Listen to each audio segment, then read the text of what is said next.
The Cabinet Committee on Minerals and Energy Resources has called for more emphasis on value addition on mineral products in Kigezi Sub Region to allow mineral development and economic growth. President Museveni announced a ban on the exportation of unprocessed minerals and concentrates in 2011 in order to champion value addition of Uganda Minerals, aiming at more revenue and job creation.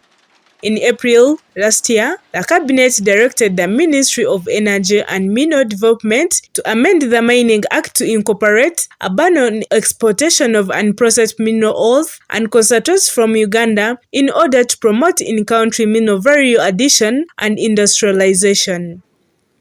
In an effort to implement the newly amended Mining and Mineral Bill 2022, the Cabinet Minister of Energy and Mineral Development, Ruth Nankabirwa, accompanied by Peter Aimat Lokeris, the Minister of State for Minerals, and a parliamentary committee on energy comprising members such as State Minister for Trade David Bahati and Wilfred Niwagaba, the Ndorwa East County MP, visited the Kigezi Sub Region.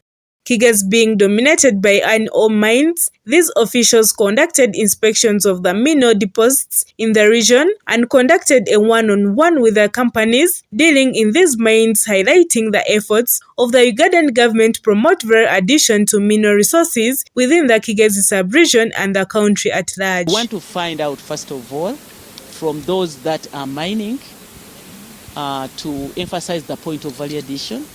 We want to find out the challenges that they are faced with, challenges of adding value, and we also want to confirm with our scientists the level of value addition, because there are minerals where you cannot do 100% value addition.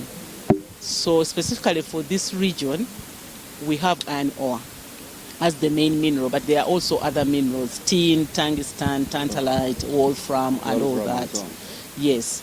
So when we exchange with the people who are on the ground, we'll be able either to amend the policy in as far as the level of value addition is concerned. Minister Nankabirwa further says that due to the limited time, they were unable to inspect all the mines in the region, pleading to Gazette another time to come back and visit the remaining ones. She further appeals to the companies dealing in mining to realize the concept of a local content by employing the locals to work in the mines. Covered just a small portion of the area that we are supposed to cover.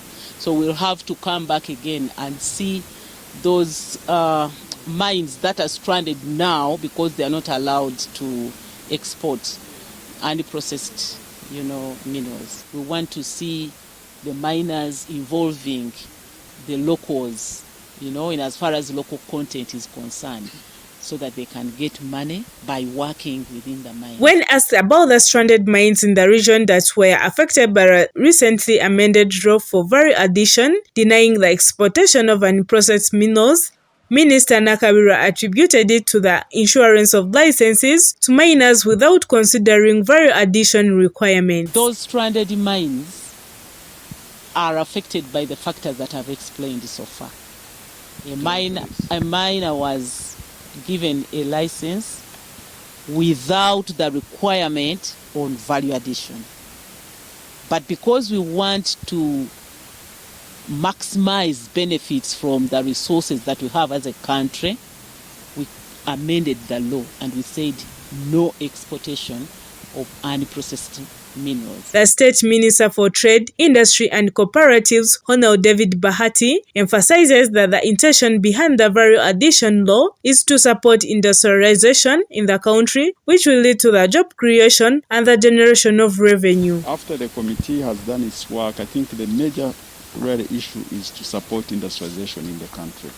And we can't have industrialization if, especially in the area of mineral beneficiation, if the mining is not in peace, in harmony, and it's not, there are these wrangles. So this activity is aiming at ensuring that we prepare the raw materials to have the industries running. Stock must be processed to add value to it, but also create jobs and create wealth. And this is a very important activity to make sure that there is harmony and then the industries can start working. Wilfred Niwagaba, the Ndorwa County East legislator, says that amid this Kigezi Sub Region being dominated with land fragmentation, the amended Mining and Mineral Act provides rights for the landowners where the minerals are deposited. Our land holding is small.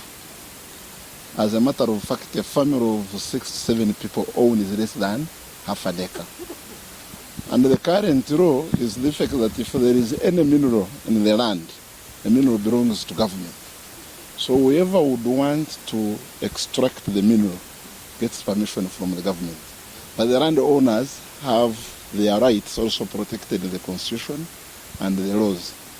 So the investor must first acquire rights from the landowner and subsequently get a permit from government. So land tends to be expensive here because of the very nature of the shortage of land vis-a-vis the population. Brian Munanura, the Assistant General Manager for Sino Minerals, which is dealing in the processing and exportation of iron ore in Buhara, Kabale district, stresses that their main challenge has been on land acquisition because the neighboring residents have resorted to overpricing their small pieces of land. He further calls upon the government to assist them in negotiations. Land acquisition has been a problem. When we came here, when we started exploration in 2012, the cost of land was a little bit low because it was around 500,000 an acre.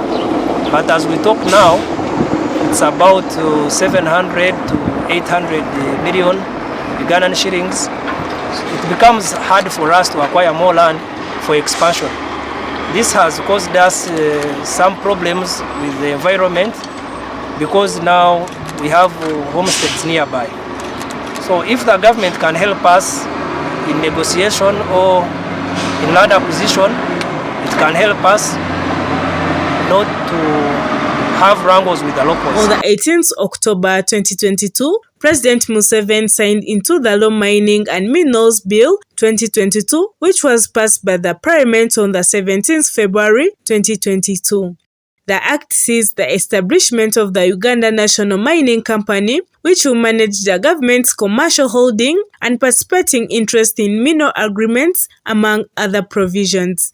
A story by John and Amara, Nobatinyamachi for Kigezi TV.